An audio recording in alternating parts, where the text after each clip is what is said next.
Hello TTS Today listeners.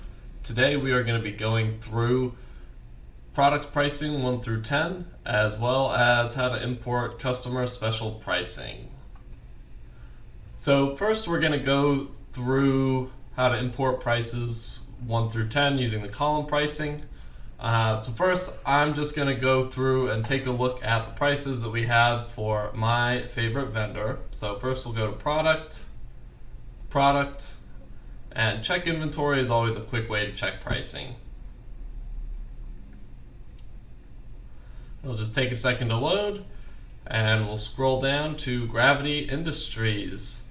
So for those of you that don't know, I was a physics major in college, so gravity is a special place in my heart. And some of you may notice that a lot of my product numbers are famous physicists. If we look through here, you can see that pretty much all the parts are $10. We've got Galileo at $100 and 1247A as $1. So we're going to want to increase these prices. Some of them might go down. We'll see what happens, how I feel when we set up the sheet. So what we're going to do first is head over to import product pricing 1 through 10. And that can be found just under product, and then it's just going to be down at the bottom. So a lot of people, when they come here, they want to just select the vendor and they assume the template's going to be set up. The template's just going to come out blank. So if we open that up right now, you can see this is how it'll come out. Let's just open it up on my other screen. And here we go. So you see this is a pretty simple upload, right? It's just vendor name, vendor product number, base price, and then the other column prices. So the first thing we'll do is just enter in Gravity Industries.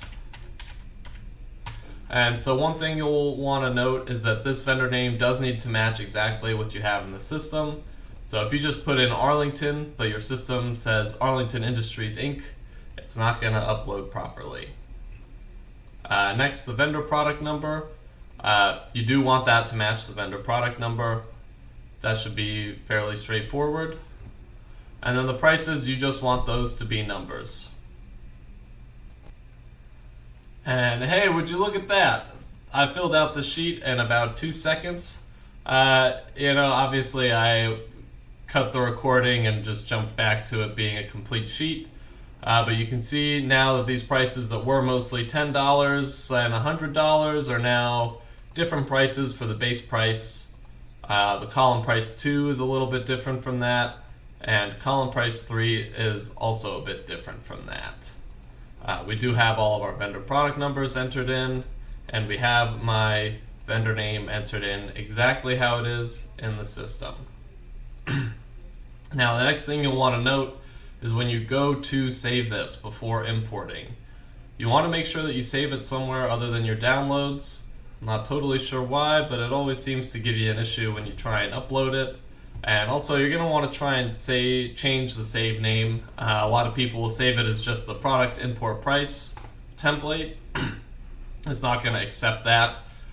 So you want to give it a unique name. So what I did was just give it Gravity Product Price Import 1 through 10. It's pretty clear what the import is, who it's for, and the only other way I could have made it any better is just adding in a date. So I'll just click that, and we are saved. So now that this is saved, we're going to just close it down, and we can minimize this, and we are ready to import the product prices. So again, we'll go Product, Import Product Pricing 1 through 10. And now all we have to do is select our vendor. So we're going to go Gravity Industries. We're going to select our file. So we're going to go Podcast Files, Import, or Gravity Product Price Import 1 through 10. .xlsx.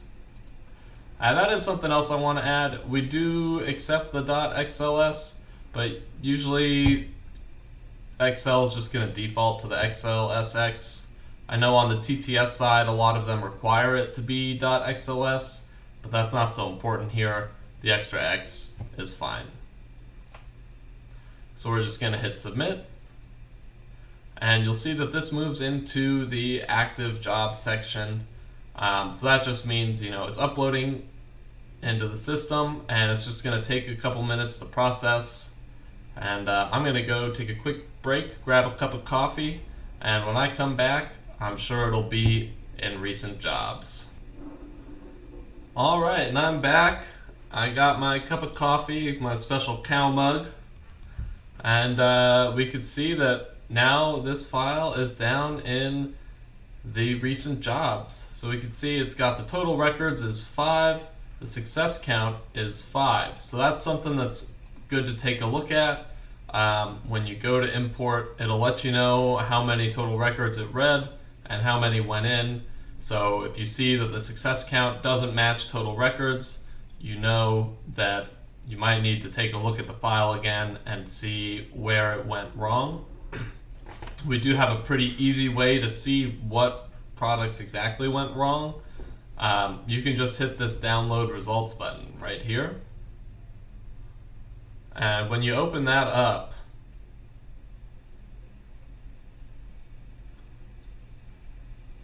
it'll let you know what time it processed, the import status, if there was an error message, what it was, and then just the information that you tried to upload. So if this were to say failed, the error message would read something like incorrect format or vendor not found. So in the case where you put in just Gravity rather than Gravity Industries, it's going to say vendor not found. Also, if you have a product number that doesn't match what you have in the system, it's going to say product not found. And finally, if you don't have anything in the base price, it is going to let you know that there's no price found. With these imports, you'll notice that some of the headers have red coloring. So these red colorings are required. So if you don't have anything in the base price and you just leave it blank, it's going to give you an issue. But if you don't have a price, you could just put in 0. That's not a huge deal. So looks like everything went in. The last step is to just check and make sure. So if we just head back over to the check inventory,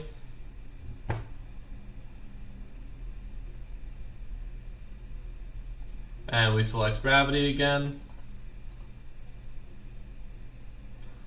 you'll see all the prices have changed, right? It was 10 and then 100, and now we've got 12, 45, 15, 89, and 110. If you actually want to check what all the column prices went in as, you can just go to Product, and then Product again, and click the Manage page. So this is another way you can search up your product. This will give a little bit more information, but it does take a little bit longer. So we'll select Gravity, and we can search it up. And we can just take a look at Einstein. And you can see over here on the right, we've got our base price 89, column 2 price went in, and the column 3 price went in. So we are all set here, right? If we were to go create an order, and we can just select any customer, or we don't want any vendor, we want to have Gravity, of course. Life would be very strange without Gravity. So for customer, we can just do, let's just say Astral Electric Supply. And so I'm just going to put in a dummy PO. Again, these red asterisks are required, so might as well get them in. And if we go to add item, and we just start typing Einstein,